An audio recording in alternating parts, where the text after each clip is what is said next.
안녕하세요. 한국의 부동산발 가계빚이 너무 심각한가 봅니다. 오죽하면 한국은행이 집값 기대 수준을 낮춰야 된다고 이야기하겠습니까? 감히 말씀드리건대 앞으로 3년, 4년, 5년 부동산 가격은 속절없이 하락할 겁니다. 지금은 윤석열 정부가 집값을 계속 띄우기 위해서 온갖 정책들을 펼쳐서 집값이 유지되는 것 같고, 언론의 뉴스들이 전부 다 집값이 다시 또 상승한다고, 또 상승하고, 새 집이 부족하다, 공급 물량이 줄어든다, 온갖 개소리들을 쏟아내지만 지금의 사람들 관심은 집값이 아니라 뭡니까? 먹고 사는 거, 이자 갚는 거.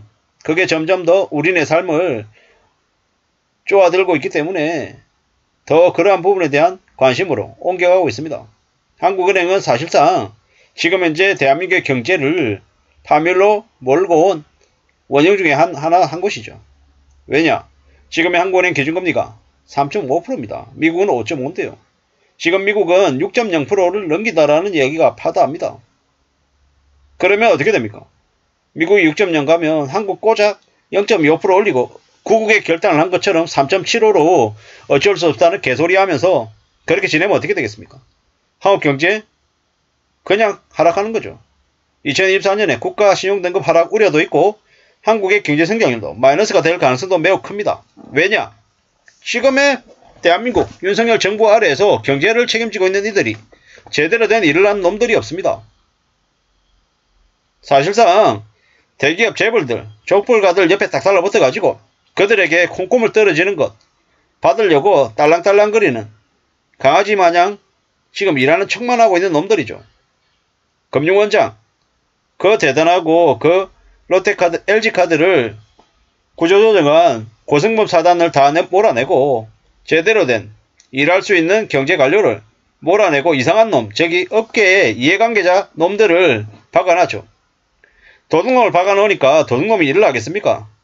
제대로 일할 사람을 박아놔도 주변 상황이 너무 어려워서 이 경제 상황이 어떻게 될지 감당하기 어려울 수 있는데 도둑놈들을 그 자리에 앉혀놨어요.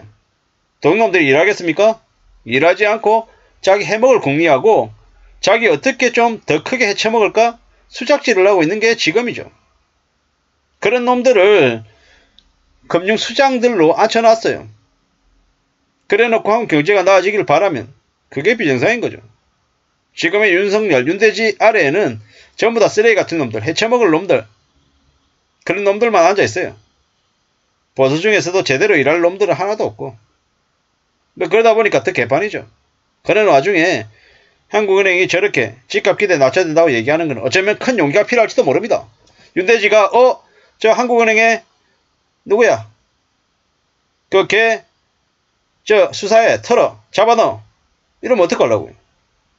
지금 그렇게 해도 하나도 이상하지 않은 게 지금 대한민국의 정부죠. 윤대지를, 윤석열을 찍어준 이들이 만든 세상입니다. 물론 문재인이라고 하는 놈이 지금의 윤석열 대통령을 만들었죠. 참 쓰레기 같은 것들입니다. 전부 다. 이래저래 그냥 욕이 나올 뿐이죠. 지금의 저 엄청난 부채공화국을 누가 만들었습니까? 집값만큼은 확실하게 잡겠다라고 떠들었던 놈이 만든 세상입니다. 그리고 그 놈이 사냥개를 데리다 와서 사냥개를 주인으로 만들어놨죠. 그러다 보니까 그로 인해서 국민들만 지금 다 뒤집어 쓰고 있는 것 같습니다. 씁쓸한 얘기죠. 암담한 얘기입니다. 앞으로 얼마나 많은 국민들이 몰락하고 무너지고 망가질까요? 저 엄청난 부동산 부채가 많은 사람들을 망가뜨릴 것 같습니다. 더 충격적이죠. 더 놀라운 일입니다. 앞으로 우리는 더 많은 두려움과 더 많은 우려와 더 많은 걱정 속에 살게 될 것 같습니다. 빚이 너무 많아서 감당이 안 될 거다라는 거죠. 참 무서운 얘기입니다. 앞으로 더 충격적이고 더 혼란스럽고 더 걱정하는 일들이 많아지겠죠. 너무 많아졌다.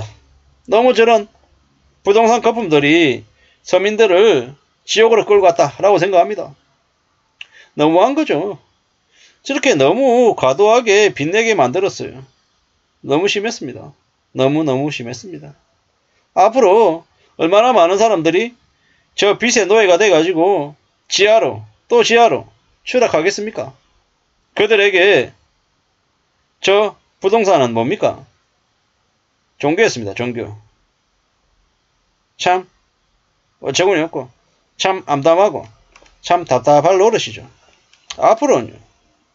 앞으로 절대로 삶이 쉽지 않고 절대로 무난하지 않을 겁니다. 더 많은 이들이 몰락하고 더 망가지고 우리 주변에 엄청난 범죄들이 창궐 할 겁니다. 묻지마 범죄 말이죠. 왜냐? 이판사판이라고 그러면서 그냥 되는 대로 막 사는 거예요. 돈도 없고 배는 고프고 그냥 칼 들고 나가가지고 아무나 위협해가지고 그냥 망치는 거죠. 참 많은 생각들이 듭니다. 앞으로 얼마나 어려운 일들이 얼마나 무서운 일들이 늘어나겠습니까?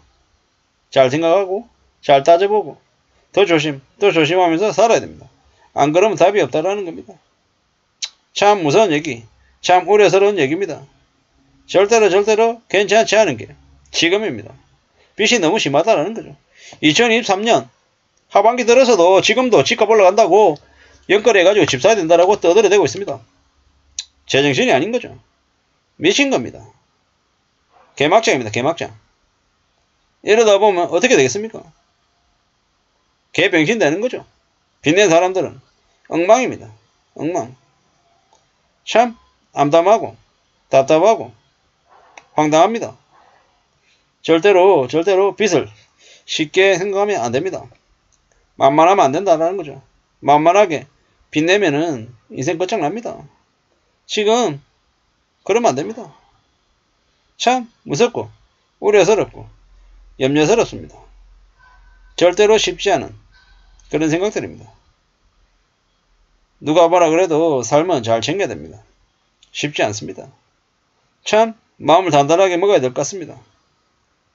누가 뭐라 해도 빚이 우리의 인생을 우리의 삶을 망가뜨린다라는 걸 명심하며 살아야 됩니다. 안 그러면 답이 없습니다. 참 두렵고 참 우려스럽고 참 무섭습니다. 어떻게든 삶을 지켜낼 각오를 하고 살아야 됩니다. 안 그러면 답이 없다라는 거.